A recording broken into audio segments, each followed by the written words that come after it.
lurking.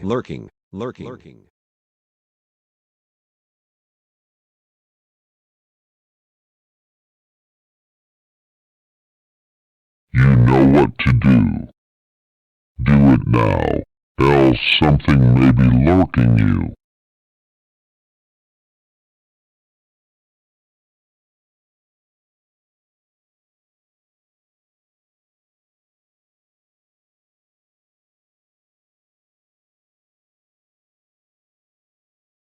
My name is Nicholas Abernathy. My friends call me Nick. I am 32 years old, with a very sound mind. I am not crazy, although crazy people don't know they're crazy. I am 99% sure I am not. About a year ago, I lived at 253 Dead Man's Lane in a small town in Delaware. I can't remember the name. But that is where this story takes place. There's a reason they call it Dead Man's Lane, I know that now. I don't live there anymore. I now reside at an undisclosed location due to the events that occurred at my previous residence. I don't want them to know where I am. I hope you understand. The town was a very small town, a one-stoplight town, a town so small that if you blink while driving through, you'll miss the whole entire town, which was perfect for me. It was a welcomed escape from the hustle and bustle of city life, which was slowly draining me to point of exhaustion. So when my boss, at the time, came to me and said that our company was downsizing and that I would be let go, I gladly took the severance package and moved on with my life. I grew up in a small town, so I was familiar with the quiet and simplicity that it offered, and I longed to go back there again. So, while sitting in my big city apartment, I grabbed my laptop and started to search small town living, houses for sale, and things of that sort. I came upon an old Victorian house built in 1859. It was beautiful. Dark blue with dark gray trim, 2 floors, balcony, front porch, and a very small room at the top of the house. Upon arriving at the house, it looked just like the picture in the ad. Except there was one small detail the ad did not say. The house was in the middle of a giant dirt field all by itself. No trees or shrubbery around, just a dirt field. That time of year, some farmer should have had corn or something growing in a field that big, but there was nothing. This struck me as kind of odd. The only thing besides the house in the field was one electric pole with wires running from it to the house and a transformer on top.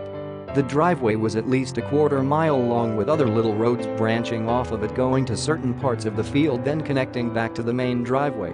One road wrapped around the whole entire house. It seems like forever to get there. Once there, I met an old man who said his name was Bernie or Benny or something with the B. I can't really remember. He said he was the owner of the house and that I could feel free to look around if I wanted. I asked if he was coming and his face turned pale as he said, "No, I'll stay right here, thank you." Looking back now, that should have been a red flag. An owner that would not go into his own house. Red flag alert. But I was naive, blow it off, and entered the house alone. I expected it to be a little run down and dirty, given the dirt field that surrounded it, but to my surprise, it was immaculately clean. Completely furnished and looking like something straight out of a magazine. I went through each room in total of its beauty. Each room except the little room with an octagon window. I couldn't find a door or staircase leading to it. This too, I found a little odd. And the basement. I've never been a big fan of basements, so I figured I'll go check it out at some point. What's the big deal, it's a basement. I met up with the old man outside, and we discussed and agreed on a price. He informed me that everything in the house was included in the deal under one condition. No furniture could be removed from the home or moved to any other part of the home. Everything must stay exactly where it is. You may use any of the appliances, books, and things of that sort. But they must be returned exactly where they are now. You may add to it, but nothing can be removed. Given that all the furniture and such was from the Victorian era, I thought why to get rid of it and agreed to this condition. An agreement moving in day was exciting for me. I finally got the house of my dreams. I just started a new job. I'm back to the quiet life. I left all my furniture and stuff at my old apartment, only packing my clothes and toiletries. I figured maybe the next guy or girl could use some of it. Anyway, I met the old man at the house. I'm just going to call him Mr. B, since I can't seem to remember the man's name. I later found out that Mr. B lived just 2 blocks away with his wife of 43 years, Isabella. I never got the chance to meet Isabella, although I wish I had. He was an old steel mill worker. You could tell from his physique. He may have been old, but the man had muscle. He had bought the house some 30 years back, with the same conditions that he had told me. He never lived in the place. Said it troubled his wife immensely from the first day she saw it. He tried to sell it many times before, but the deals always fell through for some reason. Until then. Mr. B handed me the keys, and as he did he grabbed hold of my hand hard and pulled me to him and whispered something in my right ear. He whispered, "Beware of the rain." There's a reason he said that to me, I know that now. He then My first couple of weeks in my new house were rather uneventful. The weather was nice with a slight breeze. Even opened a couple of windows upstairs to get some airflow in there. I had asked Mr. B about opening the windows. He said that was fine, since they were part of the house, not possessions within the house. So I left them open for a few days. On my first night, since the place was fully furnished, I hung up my clothes, which took all of 20 minutes. I put my shampoos and such in the master bathroom, which was almost as big as my bedroom. Then went to the local grocery store for some food and drinks. I can't remember the name, it's not really important. I spent the rest of the time checking out each room one by one and seeing everything the house had to offer.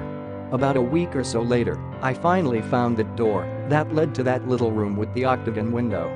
It was a secret door panel hidden in the closet of the room that I decided to make my bedroom.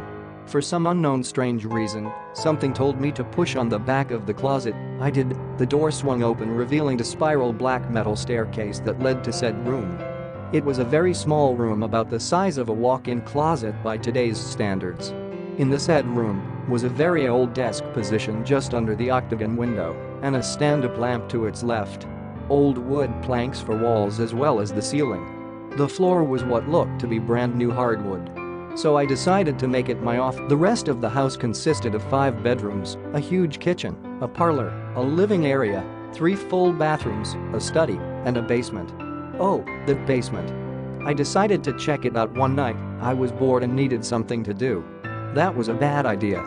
The basement was kind of creepy, I'm lying, it was really creepy.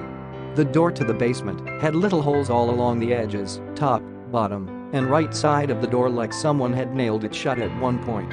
The stairs leading down to the basement were old and rickety and would probably fall apart at any given moment.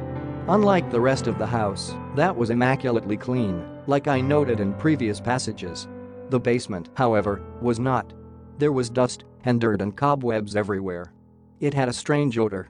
I didn't know what it was at the time, but I know now. Along the far wall, there was a series of 5 file cabinets covered in dust. Over to the right, it looked like 2 metal surgical tables covered with white sheets. In the middle of these tables, there was a small stand with a large glass container with tubes running out of it and some Kinta pump machine behind it. All kinds of knives, gloves, and masks scattered all over the floor. It looks like no one had been down here for ages. I ran up the stairs as quickly as I could, shut the basement door, and never went down there again. What was that place? About a month or so went by. All this time, I couldn't get what Mr. B whispered to me on the day I moved in out of my head. So every morning, while drinking my coffee, I really miss coffee. Anyway, I would check the weather app on my phone to see the conditions for the day. On that day, it was gonna be partly cloudy with a 60% chance of rain. Okay, maybe now we'll see what there is. I was in my office, the rain started to fall. Almost as soon as it did, I started to hear the music, not today's music but orchestra music, big band music. I didn't have a radio up there, I'm in the middle of a field, so it couldn't be a car. I started to get concerned. Where was it coming from? I walked down the spiral staircase to my room, still hearing it play. I walked into the hallway and to the room across from mine. As soon as I put my hand by the doorknob, it stopped. And the rain did too. That was weird, I thought. Must have been my imagination. The rain hitting the gutters somehow making the acoustic sounds of music in the house. Something. There had to be a reason.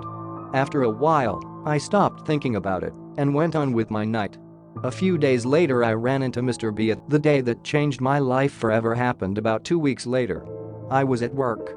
I had taken an assistant manager position at a local department store. The pay wasn't as good as my previous job, but it wasn't as stressful either. During my shift, this guy came up to me out of nowhere and asked, "You own the old Bennett place out on Dead Man's Lane, don't you?"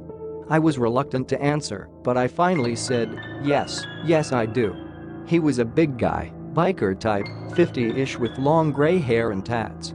He said, "You're braver than I am. I wouldn't go near that place. Hope you found Jesus, you're gonna need him." The ride home that day was unsettling. Everything that had happened was starting to get to me. I was nervous. Nervous to go home. After what this guy said, what Mr. B said, and the music thing, that weird basement. I was on edge. On edge so much that when I walked through the door, instead of placing my keys on the shelf by the door, I tossed my keys, hitting a small ceramic ballerina knick-knack off the shelf and breaking it. "Oh, shit," I said loudly. Something has not only been moved but broken. There was no way to put it back. Then I heard it.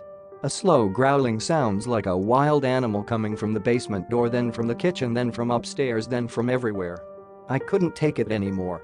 I grabbed my head and fell to my knees, falling over into the fetal position. I started screaming, "Stop. Stop. I'm sorry. Please stop." It didn't stop. It got louder and louder. From the floor, I could see the basement door open quickly, then slam shut. All the door, we're doing it now. Except for the front door that remained closed for some reason. I felt a very cold breeze go right through my body. Every light in the house was turning on and off, on and off. I managed to get to my feet, running down the hallway toward the kitchen. The main floor bathroom door flung open, hitting me hard and knocking me back down the hallway. I lost my footing and fell to the floor. I must have hit my head, cause the next thing I remember was waking up on the floor, hearing the sound of my doorbell buzzing over and over again. All was silent and calm except for the buzz. The storm clouds moved in fast, at a speed I had never seen before.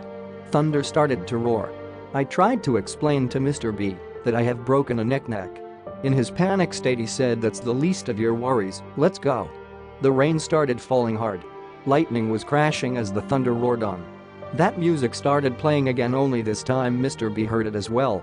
Then what happens next seems like something out of a bad horror movie.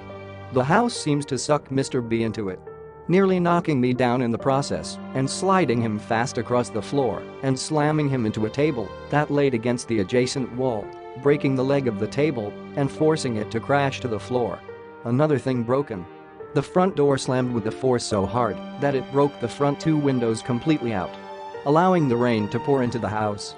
I quickly ran over to make sure Mr. B was okay. "Son of a bitch, it's too late. We're never getting out of here now." Mr. B said angrily. The growling started again, only this time it seemed it was right in front of us. I felt a real bad burning on my left arm, lifting my sleeve to see what it was. I saw 3 scratch marks with blood dripping from the third. Mr. B grabbed hold of his neck. After lifting his hand, I noticed the same 3 scratches, only this time all of them were bleeding. Bleeding bad. "The house is coming alive," he screamed. "Upstairs, we must get upstairs." A lightning bolt hit the electric pole outside, causing the house to go black. Now in total darkness, hearing that music, hearing that growling, and both of us bleeding. I quickly pulled out my phone to turn on the light so we could at least see by that. Mr. B's phone was broken in the crash.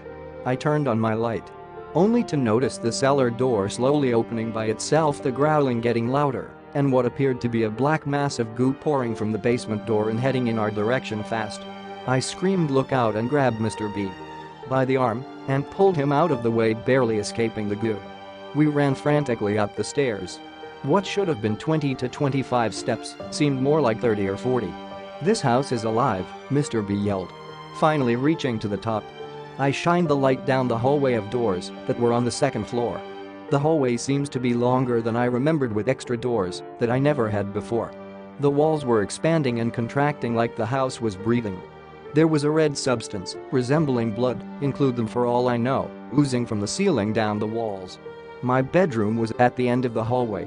Mr. B and I made a run for the last door on the left. My bedroom. We ran and just as the red goo was about to hit the floor, I arrived at my bedroom door, grabbing the knob and opening it quickly, looking back hoping to see Mr. B right behind me. But unfortunately, he was not. Shining my light down the hallway, I could see that he was about a quarter of the way from the door, running as fast as he could, but getting nowhere. It was like he was running on the treadmill. The red substance oozed down onto the floor and quickly made a beeline straight for Mr. B. I screamed, "Give me your hand." I quickly ran into my room. From out of my bedroom window I could see what appeared to be flames. When the lightning hit the pole, it must have caused the transformer to catch fire, igniting the house as well. The outside of the house was burning but not the inside, and the rain wasn't stopping it. What the hell is this place? Shining my light back into the room, I could see shadows in the shape of people appearing on the walls. Some short, some tall. Then the voices started. Women, I'm so cold. Little girl, mommy. Old man, help me. I quickly ran up to my office, the only place left to go. From out of the window I could see the rain pouring down, lightning bolts lighting up the skies. The voices continued. Down below, I could see that the rain had fallen so hard and fast that it washed away all the dirt from the field, exposing skeletal remains all around the house. Then it hit me. Oh my god, this was not a house, it was an old funeral home built on cemetery grounds. They must have removed the headstones and left the bodies. That would explain everything. In shock, I stepped backward, my back hitting the wall and sliding down into a sitting position. My phone had fallen to the floor. The light just so happened to be shining on the doorway to the room. I mumbled to myself, I didn't know. Out of the corner of my eye, I could see a black mass in the Somebody somewhere must have seen the flames and called the fire department. From speaking with my landlord and police officials, I gathered that when they found me, I was in the basement laying in one of the tables mumbling to myself. I don't recall any of that. Mr. B's body was never recovered. I had told this story to the police and some guy dressed like Judge Judy, and they all looked at me like I was crazy. I am not crazy. I like my new apartment. It's kind of small, like a studio apartment. I got a bed and a dresser, a nightstand and a lamp. Best of all, the rent is free. I don't have to work anymore. My neighbors are nice, a little quirky, if you ask me, but nice nonetheless. There's a TV that we share in the living room, a game room where we gather and play cards and ping pong and games of that sort. I have my own bathroom, which is nice. Food is included, it's mostly just mush, but it's still food. Security here is tight, there are cameras everywhere, and there are rules. If you break those rules, the landlord will move you to a much smaller apartment with no windows, but gives you this very cool jacket to wear that lets you hug yourself. I like that jacket. There are a bunch of nice ladies that come by every day giving us